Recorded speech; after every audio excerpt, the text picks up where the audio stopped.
Well, good evening, WNBA and LA Sparks fans, and welcome in to the LA Sparks 365 Network, your 24/7, 365 comprehensive home of the WNBA and your two-time WNBA champion Los Angeles Sparks.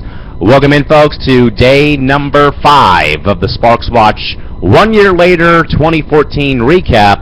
Of course, recapping the offseason that almost ended the WNBA and the Los Angeles Sparks. Rejoined here via Apple's FaceTime by Chris Woodmansey from the Internet Shoes in Anaheim, California. A raspy and under the weather Callum McClure joining you folks here from Studio 171 in San Diego. Chris, good man, how's it been going lately up there, dude? Nothing much, just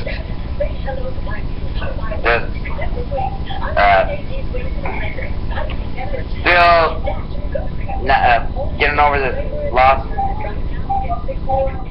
Well, Chris is referring to the Oregon Ducks football team getting blown out today by the Ohio State Buckeyes in the first ever college football playoff. Now, again, folks, as I said at the top of the show, you're going to have to bear with me tonight, folks. In case you folks forgot, I did that basketball tournament at the Under Armour Holiday Classic a few weeks ago, folks. And, now suddenly the repercussions of doing those 32 games are getting to me because now I've got the raspy voice and a bit of a head cold. So I've got plenty of these bad boys, which include the Halls and the water. And I have been a bit raspy and a little bit sick since Friday night when I worked hockey down here. So don't mind the coughing, the sniffling, or the sneezing. It'll be happening tonight here, probably during the course of the whole 30-minute show. Now, Chris, today, man, January 12th, is both a good thing and a bad thing as we look here, Chris, at the watch from last year's offseason. Now, Chris, we'll start with the good side of the things here, Chris, which, of course, man, was today was when the petition got the 1,000th signature. Now, Chris, I know that when I was here solo the past couple days, articulating about, how much we were basically telling each other that this is not going to go well, we'll get 5 people to sign. But, Chris, to know, man, that this time last year we had 1,000 people sign, Chris, I mean, I guess, initial reaction, Chris, a petition for the WNBA getting 1,000 signatures. Reaction is what? Just surprised that we got 1,000 signatures on a WNBA petition. Now, Chris, I'm going to go back a bit because I know that you missed the past 2 days because of some internal problems you're facing and a bit of guilt for something that apparently happened on Twitter for something. But, Chris, as we go back, man, to the day we first sent the link out, man, as I sat here and told everyone for 30 minutes, man, again, of just, after we had ironed out the details, then when we said, okay, send out the link and let's get it started. So, Chris, when we look back, man, to last week on January 5th, when the petition link went out, I guess, man, I know that I told you repetitively that this was a crazy and stupid idea that we're going to be doing this campaign. But, Chris, when you first sent the link out for the petition, what was going through your head, man, as you thought about what was going to happen, I guess, when this link to this petition, Chris, basically went viral after we sent it out the very first time? I thought it was a dumb idea, spreading it and a petition. I thought it's just going to be a dumb idea. We're going to get laughed at on Twitter and everything. You know what? Chris, that's basically what I said last Monday was, a very crazy, very stupid, very dumb idea, yes, that 2 guys would do a petition for the WNBA. Then, Chris, when we got the first news, though, man, about the Golden State Warriors being involved, as we look back at our last show here on day 4, Chris, and I'm sure you probably caught bits and pieces of that show, man, if you were watching, but I'm sure, man, that you saw that initially, it was devil and angel basically on my shoulder. It was basically the devil saying, I can't stand seeing the Sparks leaving for the Bay Area. Where on the other side of the story, Chris, it was the angel saying, look, the team is still intact. All they're going to be doing is moving. It's not that much of a big deal. Chris, I guess, what was your thought, though, about when you first heard the Warriors' involvement back on June 6th, or January 6th? I thought that they're probably going up to the Bay Area, or I was thinking, they're probably just trying to take some time for some WNBA owner or buyer in Los Angeles to own the team and stay the team in LA. And Chris, man, that's the point I think I drove off the driving range like continuously on Tuesday's show, Chris, was again, man, yes, it may have looked like a bad scenario initially, Chris, but I looked at it though, man, as this is a positive side of the story because again, man, at least somebody out there showed the interest in the sport and keeping this team either in LA, move them, or at least, Chris, in my view, keep the team in the league. I mean, if the Sparks do go under, man, 11 teams would not really seem right. Plus, Chris, not having the marquee franchise in there, too, would not have been well. But then again, Chris, so we go from there, man. Now let's go back to today. Now, again, Chris, this is also a two-side story because, again, Chris, today, man, was when we got the 1,000th signature on the petition. But also, Chris, this was the very first day we heard the news that Joe LaCobe and the Warriors were inching their way, Chris, to making a deal with Laurel Richie to purchase the team to move them to the Bay Area. Chris, I think, man, that this is probably the most significant day of the offseason. Not only is it for us two because of our 1,000th signature, but, Chris, this also, I think, man, is what I think, Chris, caused the signatures to go up all the way to the last day of the petition campaign later on in a few weeks. But, Chris, let's go to our side of the story, though, again, Chris. Again, man, we know that I sat here last week solo while you were taking care of personal reasons, that I kept saying that, crazy, stupid, idiotic, dumb idea to do this thing. But again, Chris, Chris, when we got Candace Parker, when we got Tina Thompson, and we got DMJ, and we got, Cynthia Cooper and Ramona Shilmer, Chris, and we got Albert James and Nathan Sue Favor on our side, Chris, it made me feel better because it just wasn't us two against the sports world and the other sports fans out there, Chris. It was us two plus some friends, plus Candace, plus Tina, plus DMJ, plus Cynthia Cooper, plus James, Nathan, Albert, and Sue, plus Shorty and Tricia, Chris. So it just wasn't us two, battling it out with the WNBA to keep a team in LA, Chris. And I guess, man, I know that we said it was crazy, stupid, all the negative side of stories, but Chris, how much of an impact, though, does that 1,000th signature play, though, in regards to the entire events of the whole watch, though, as you look back at it now a year later?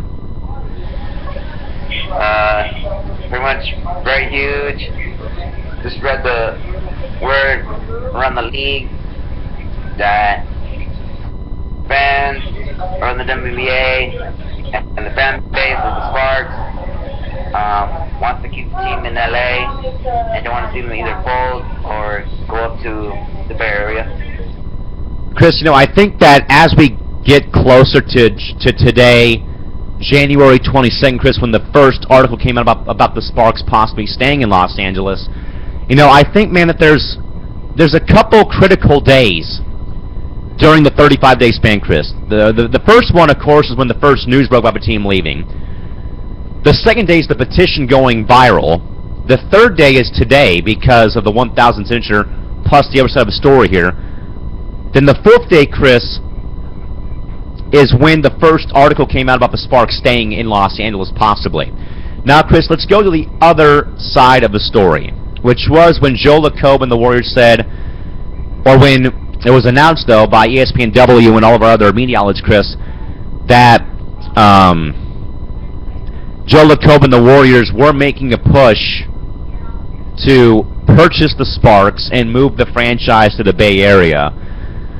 Now, Chris, I know that I said here last week that 70 to 90% of the fan base, Chris, flat out told us both, Chris, that I cannot support the Sparks if they move to the Bay Area because they're owned by a rival of the Lakers or Clippers.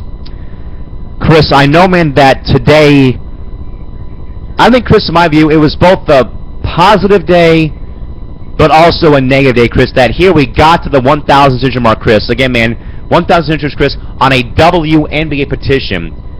But, of course, Chris, the bad side, though, was all the hard work is not going to pay off and the Sparks are going to be gone to the Bay Area, Chris. Chris, when we talked about the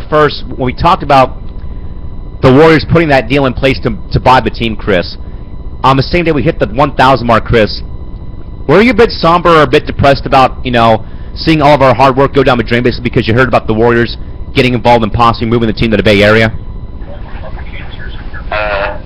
Just kind of a little bit, but I had faith that there's going to be an owner or somewhere in Los Angeles to keep the team in LA.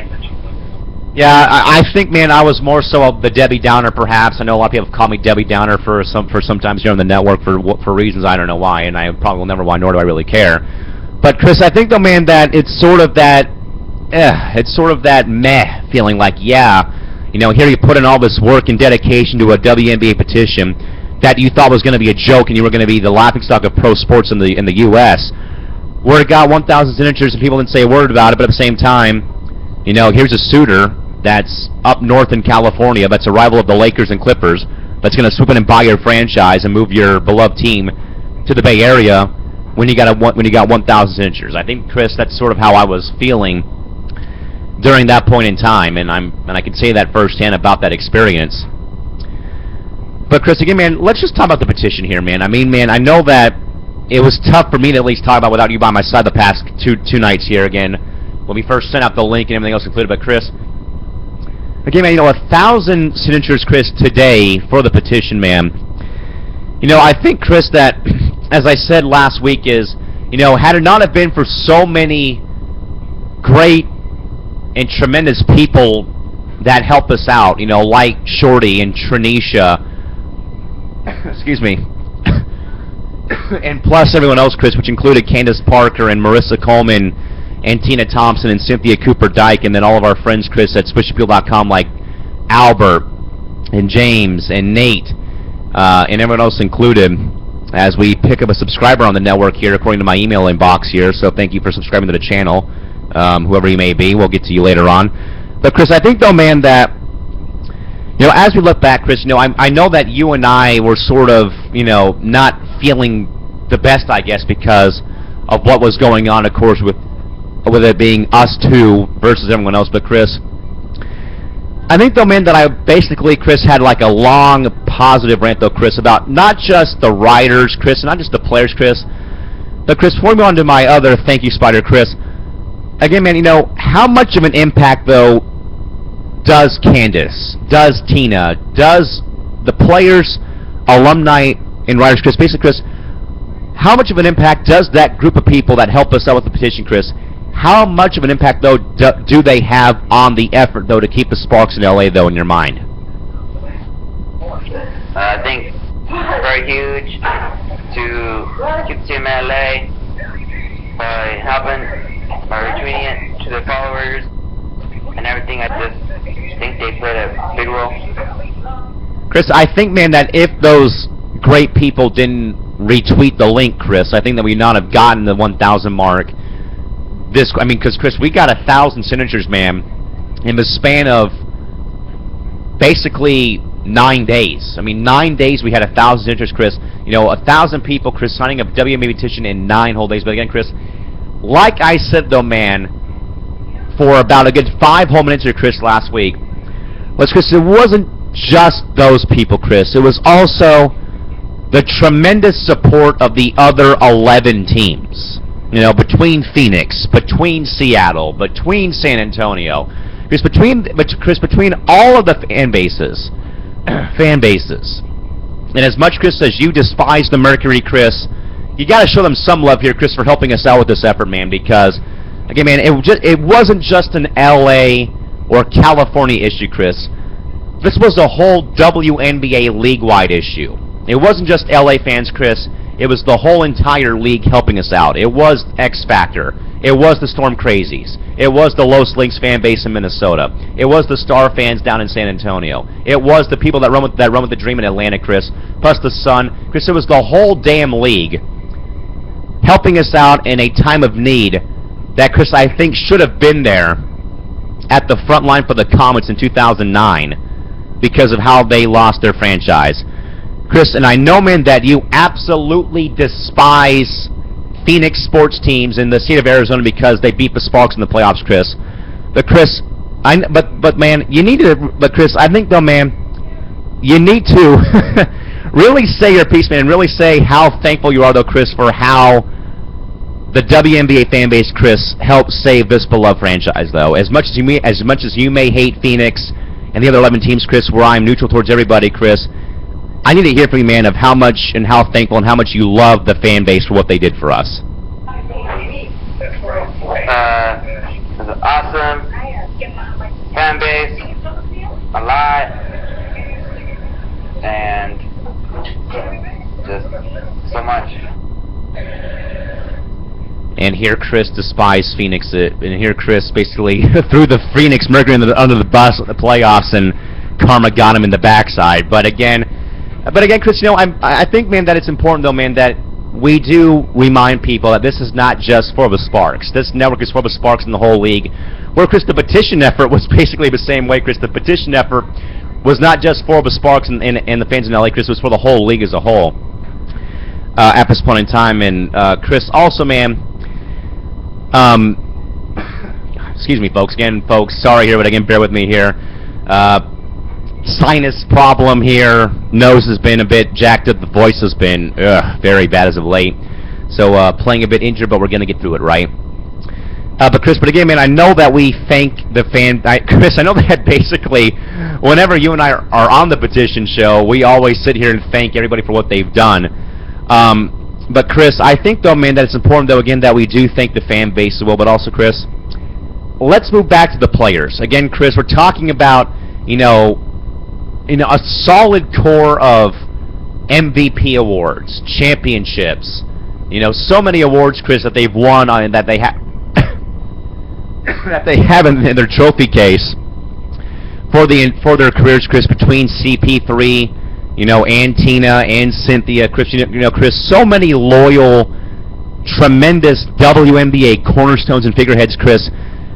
Again, man, I'll ask though, but again, Chris, you know, how much though does the impact of those great players and alumni, Chris, again, man, you know, how much does their input and help keep the Sparks in LA, man?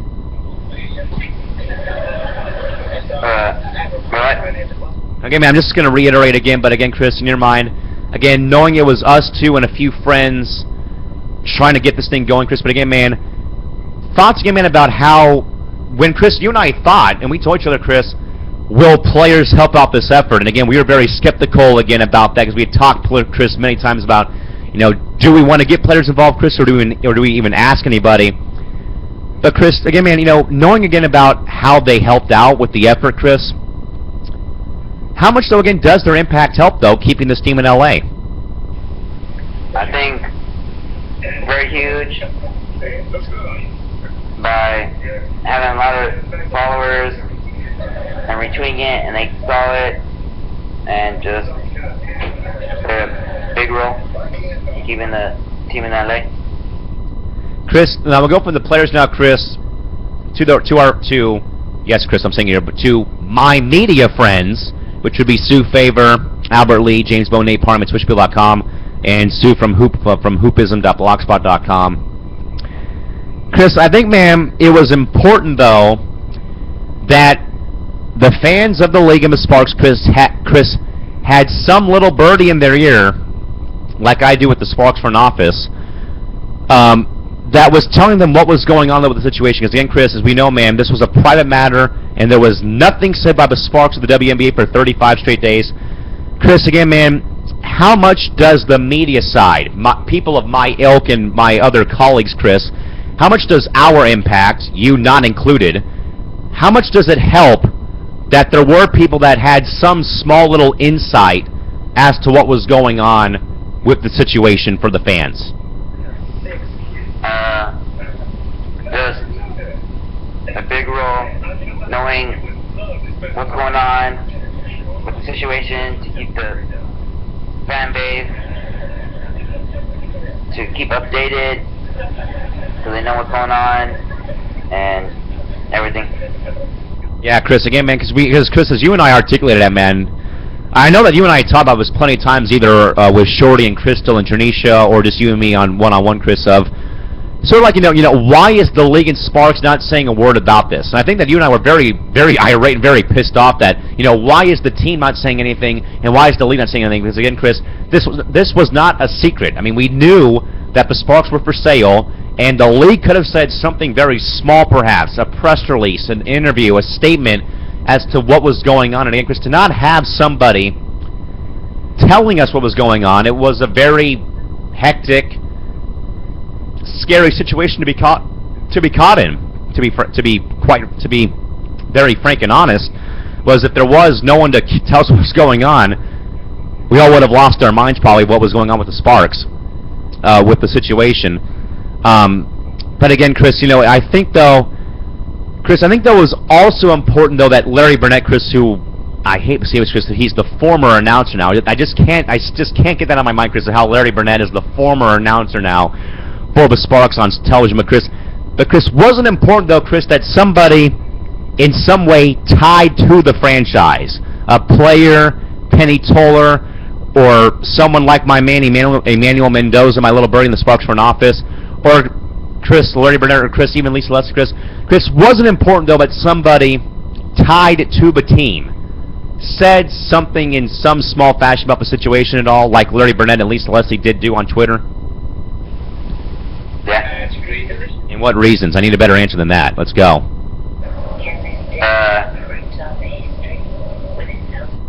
So they know what's the situation going on with the Sparks and everything?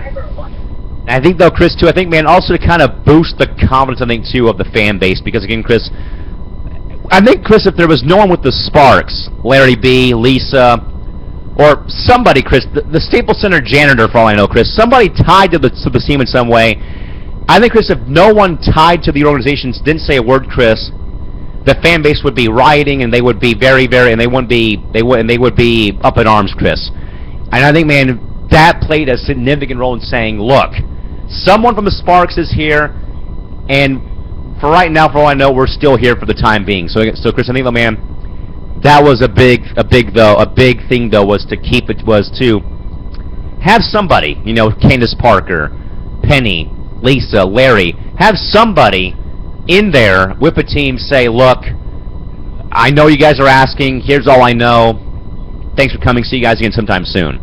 So Chris, we talked about the players helping out, the media, and someone with the Sparks telling us. But again, Chris, also, man, let's go and kind of revisit, man, something that I had a while back when I was up in L.A. at visiting L.A. Center Studios for my broadcasting school visit, Chris. Chris, how about the Hollywood fame you and I received over the watch in regards to being in the press, the media, with Chris? We basically had it all, man, from being in the articles on SwitchBill.com to local small town newspapers, to everything, Chris, from fans to media pundits, to small coverage on television, radio, Chris. Basically, man, other than having your best friend interview you every night here on the network, Chris, how cool was it, man, for you to see your name in newsprint, written or told by somebody that is not named Callan Patrick McClurgan? Why? What? I said, man, how cool was it for you, man, to see your name in newsprint, either online, in local newspapers, small town newspapers, flyers, radio and television, Chris? Or how was it, man, to at least see something with your name on it not attached or not being told to you by some guy named Callan Patrick McClurgan? Why? Just very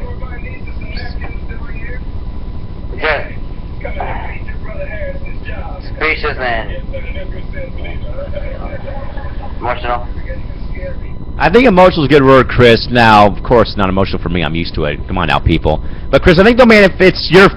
Chris, it's sort of like that first time you're sort of, interviewed, I guess. Whether it's a job interview, school interview, or if you're like me interviewing Candace Parker or Candace Wiggins, your first time doing it, you're going to be nervous. You're going to be emotional, of course, for one deal. But Chris, I like the direction you're going, though, man, about being a bit emotional, Chris, because I know, man, that, that we played, a very small role in keeping the team in L.A., but, of course... I guess, Chris, in your case, I think you probably like seeing your name written by somebody other than me written, attached to it, perhaps, for all that I know.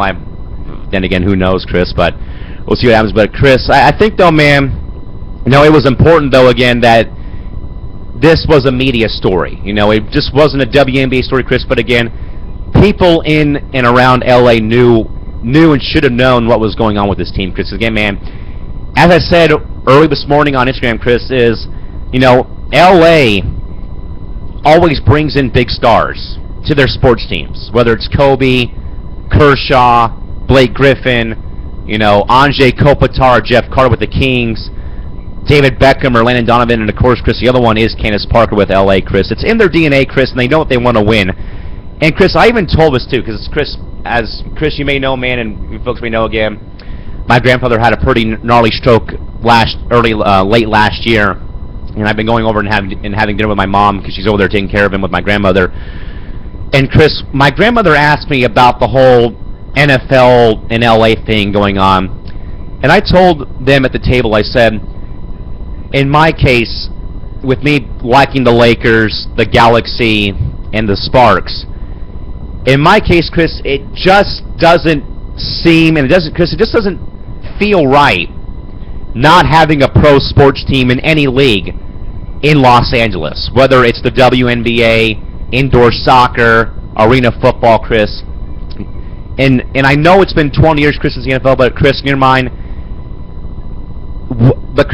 though, you know, Chris, you know, take your most hated franchise in sports. You know, take the Yankees, Chris. How awkward, different, and sad, Chris, would it feel for you to not see the team that you despise the most not playing anymore, Chris, in your mind? It would seem just awkward to not see them in that city. And Chris, I think everyone out there would agree that if the Sparks were gone and folded or were up in the Bay Area, it wouldn't be the same sort of feel because, again, Chris, it's not the same. And Chris, I said this too, man, I think back over the offseason, Chris, is if the Sparks would have left, Chris, and Chris, this goes for any team in any sport that relocates, Chris, when you relocate or you fold, all your history is irrelevant. It is nothing but jack crap, Chris. And have the Sparks left and folded, Chris, like I said, a lot of WNBA firsts and a lot of WNBA records that still stand tall today, Chris, would have been gone. The first game, the first points, the first and only, or one of the first and only teams to go and win back-to-back titles in 01 and 02, Chris. The legends like Penny and Lisa. Chris, if the Sparks were left and folded, Chris, all that history, Chris, would have been down the drain and gone. Because, Chris, I say it all the time, Chris, when a team folds or they relocate, Chris, whatever they accomplish, Chris, means nothing. Because they didn't do it, Chris, all in one city. And that's what I say about that all the time, Chris, in regards to that going on. So, Chris, whatever the Tulsa Shock did in Detroit, Chris, guess what? It doesn't count. That was in Detroit, so that doesn't count with whatever they did there. So, Chris, I guess, man, that's what it was. And also, Chris, again, man, you know, I think with the Sparks not being in LA, Chris, it just would not have felt the same. It just would not have been the same sort of feel that the WNBA to the W, Chris, to again not have the mother franchise. You know, one of only 3 remaining teams from '97 still in the league would not have felt right, Chris. And Chris, as we get ready to close out here for the night, Chris, your last thoughts on tonight. 1,000th signature on the petition, Chris. And again, man, as we said off the top, a very wacky, a very out of left field, a very crazy, very stupid, very dumbass idea of us to make this petition. But Chris, the 1,000th person signed today, Chris. Your lasting thoughts on this incomparable milestone for the WNBA and the Sparks. And Chris, like I say all the time, Chris, as well, and what is a defining moment in WNBA history with this petition? Just very shocked and speechless. 1,000 signatures on the petition. Still can't believe it to this day. 1 year ago, and just can't believe it. You know what, man? Something called perseverance. You know, it is one deal, Chris. Again, man, taking an issue. And we persevered to get where we were at today with 1,000 signatures. With that, folks, some quick shout-outs directed here real quick to a few friends of mine, to Portia Gaines in Fresno for watching us, of course. She'll be catching us on tape late 10:40. And, of course, a Other shout out to one of my good friends in San Diego. Of course, you know Candace Wiggins very well, folks, but of course my homies down here, my adopted family, folks, the Wiggins family. Nathan Wiggins, one of Candace's close cousins, actually was one that subscribed to us during the show here. So a shout out to Nathan. I'll be seeing you in Meredith very, very soon. Take care, guys, and I'll see you guys very soon at one of her upcoming high school games. With that, folks. In spite of a raspy voice and a sore throat and feeling a bit sick, folks, we got through the show. For Chris Amanci in Anaheim, Cal McClurg in San Diego saying have a safe night, drive home safely, thank you all for coming, and good night now. This has been the LA Sparks 365 Network. We are still the Sparks, we are still in LA, and we still are in the WNBA. We'll see you folks sometime soon, sometime this week again with Day 6, recapping our 2013 and 2014 off-season. This is Sparks Watch 1 year later, the off-season that almost ended the WNBA and the Los Angeles Sparks. See you folks back here in a few days. Bye-bye.